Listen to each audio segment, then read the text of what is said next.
Welcome to AJC News!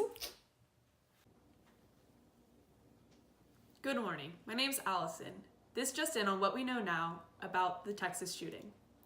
The shooting. The gunman opened fire at Santa Fe High School in Texas on Friday. Officers arrived at the school's art lab section about 4 minutes into the shooting and engaged the shooter right away. The shootout lasted 25 minutes. Galveston Country Sheriff Henry Charteset stated, "The victims, 8 students and 2 teachers, were killed. The suspect was taken into custody. One of the students killed had rejected the suspect's advances for many months," her mother stated. It's unclear whether all the victims were shot by the suspect or whether some were shot by the deputies in the crossfire.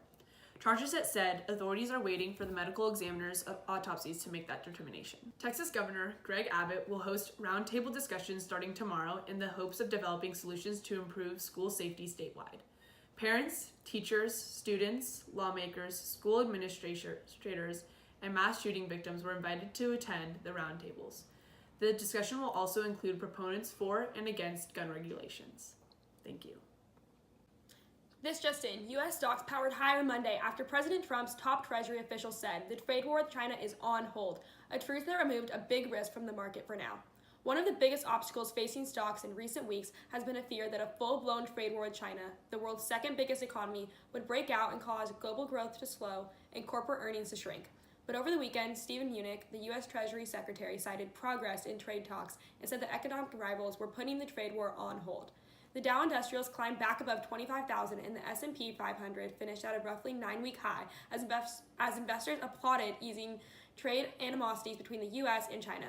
Meanwhile, the Russell 2000 index of small capitalization stocks booked a 4th record close in a row. Thank you.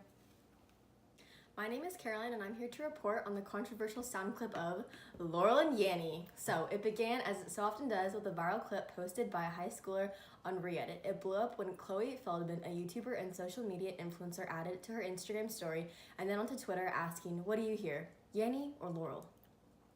The clip is playing around with frequency, and it depends on the range of frequencies listeners hear. Humans typically pay attention to 3 different frequencies when they're listening to speech.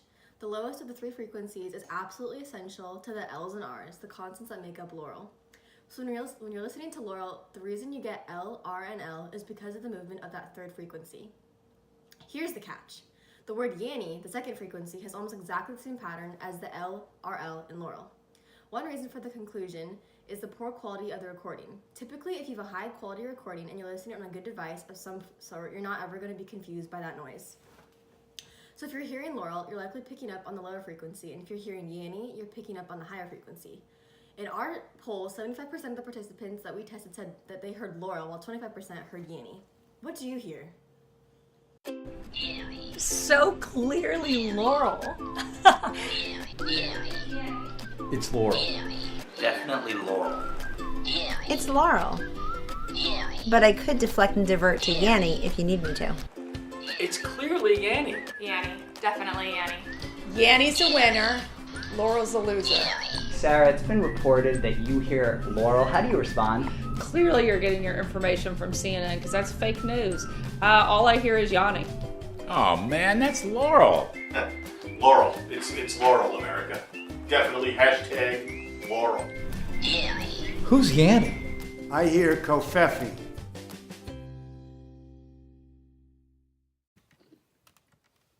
And now a special segment on the royal wedding. Prince Harry, 33, the grandson of Queen Elizabeth II, married Meghan Markle, 36, an American actress, at Windsor Castle on May 19th. Each is a new title. Harry is now the Duke of Sussex, Earl of Dumbarton, and Baron Kegel. Miss Markle will be known as Her Royal Highness the Duchess of Sussex. Oprah Winfrey was there, so were Elton John, Serena Williams, the Clooneys, and the Beckhams. The dress was by Claire White Keller for Givenchy. In the scheme of things, this particular marriage is not all that important. Harry is only the 6th in line to the throne, and Miss Markle is a highly unusual royal bride. She's American, divorced, 3 years older than Harry, had a high-profile career, and is biracial. A long morning of anticipation, nervousness, and expectation. Weddings are always fraught, even if they are not your own, and especially when they are as public as this one. Let's talk about the dress. The 5-meter veil was of silk tulle with a trim of hand-embroidered flowers in silk threads and organza, and contained embroidery representing the flora of all 53 Commonwealth nations. It was absolutely simple, pure and sculptural, in double bonded silk Katie, with a wide boat neck, long sleeves, and sweeping train. The newly minted Duke and Duchess of Sussex departed Windsor for their evening reception at Frogmore House in a very James Bond fashion. The Duchess wore a second dress by designer Stella McCartney, which was also beautiful and simple. Thank you for watching AJC News. See you next time.